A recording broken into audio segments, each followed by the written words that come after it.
السلام علیکم ناظرین، اس سے پہلے کی ویڈیو میں ہم نے آپ کے سامنے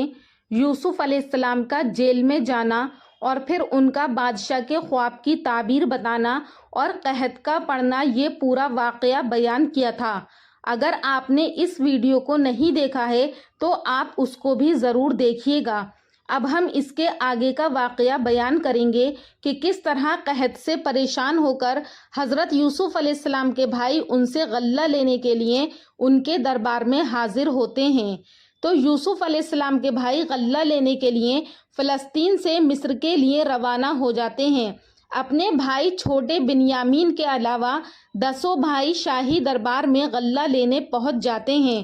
جہاں حضرت یوسف علیہ السلام شان و شوکت کے ساتھ جلوہ افروز تھے۔ جب یہ سب بھائی دربار میں داخل ہوتے ہیں تو یہ بھائی لوگ تو انہیں یعنی حضرت یوسف علیہ السلام کو نہیں پہچان سکے، لیکن ان سب کو حضرت یوسف علیہ السلام نے یعنی اپنے بھائیوں کو پہچان لیا تھا۔ حضرت یوسف علیہ السلام 7 برس کی عمر میں ان سے جدا ہوئے تھے اور اب 40 سال کے ہو چکے تھے۔ آپ نے مزید اطمینان کے لیے ان سے سوالات کیے اور فرمایا کہ تم مصری معلوم نہیں ہوتے ہو، تمہاری زبان بھی عبرانی ہے، کہیں کسی دشمن ملک کے جاسوس تو نہیں ہو؟ تو ان سوالات کا مقصد یہ تھا کہ وہ اپنے حالات کے بارے میں سب کچھ بتا دیں۔ سوتیلے بھائیوں میں سے ایک نے بتایا کہ وہ نبی زادے ہیں اور حضرت یعقوب علیہ السلام کی اولاد ہیں۔ ہم 12 بھائی تھے، ایک بھائی کو بچپن میں بھیڑیا کھا گیا، جس کے غم میں ہمارے والد نابینا ہو چکے ہیں۔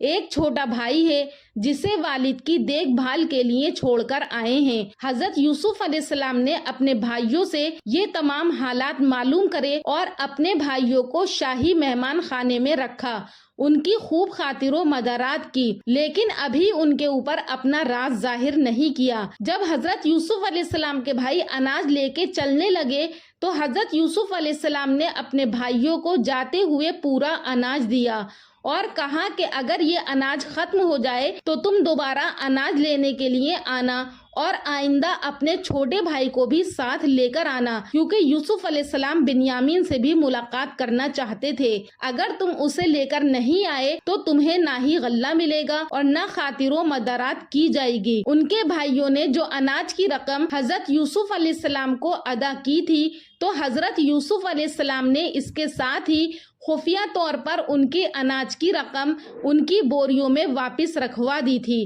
بھائی لوگ خوشی خوشی اناج لے کر کنعان واپس آئے تو والد کو عزیز مصر کے حسن سلوک، فیاضی اور رحم دلی کے واقعات سنائے، ساتھ ہی یہ بھی کہا کہ انہوں نے حکم دیا ہے کہ اگر آئندہ اپنے چھوٹے بھائی کو ساتھ نہ لائے تو اناج نہیں ملے گا۔ ابا جان، اگر یہ اناج ختم ہو گیا اور ہم دوبارہ جائیں گے تو لہٰذا بھائی بنیامین کو ہمارے ساتھ بھیج دیجیے گا تاکہ ہم پھر غلہ لائیں، ہم اس کی نگہبانی کریں گے۔ تو حضرت یعقوب علیہ السلام نے کہا کہ مجھے تو اس کے بارے میں تمہارا بس ویسا ہی اعتبار ہے جیسا اس سے پہلے اس کے بھائی یوسف کے بارے میں تھا، سو اللہ تعالیٰ ہی بہترین نگہبان ہے اور وہ سب سے زیادہ رحم کرنے والا ہے۔ کچھ دن بعد ہی حضرت یوسف علیہ السلام کے بھائیوں کا اناج ختم ہونے لگا تو انہوں نے دوبارہ مصر جانے کا ارادہ کیا اور بنیامین کو ساتھ لے جانے کے لیے والد کی خدمت میں حاضر ہوئے۔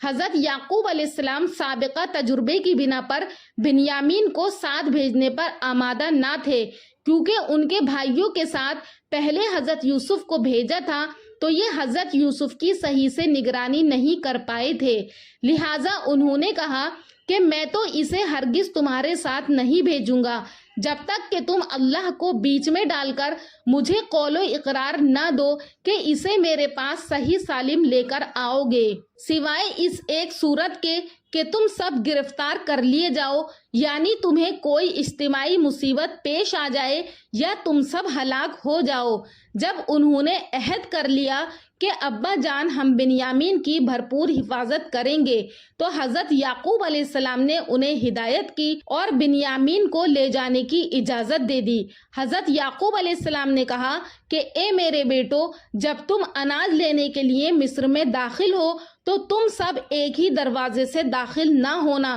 بلکہ جدا جدا دروازوں سے داخل ہونا، اور میں اللہ کی تقدیر تو تم سے نہیں روک سکتا، بے شک حکم اسی کا ہے، میں اسی پر بھروسہ رکھتا ہوں اور اہل توکل کو اسی پر بھروسہ رکھنا چاہیے۔ سورہ یوسف آیت نمبر 67 اور 66 میں اللہ تعالیٰ نے اس کو اس طرح بیان کیا ہے۔ ناظرین، اس کے آگے کا واقعہ کہ کس طرح سے حضرت یوسف علیہ السلام اپنے بھائیوں پر اپنا راز کھولتے ہیں، انشاءاللہ اس واقعے کو لے کر حاضر ہوں گی اگلی ویڈیو میں۔ تب تک کے لیے اللہ حافظ۔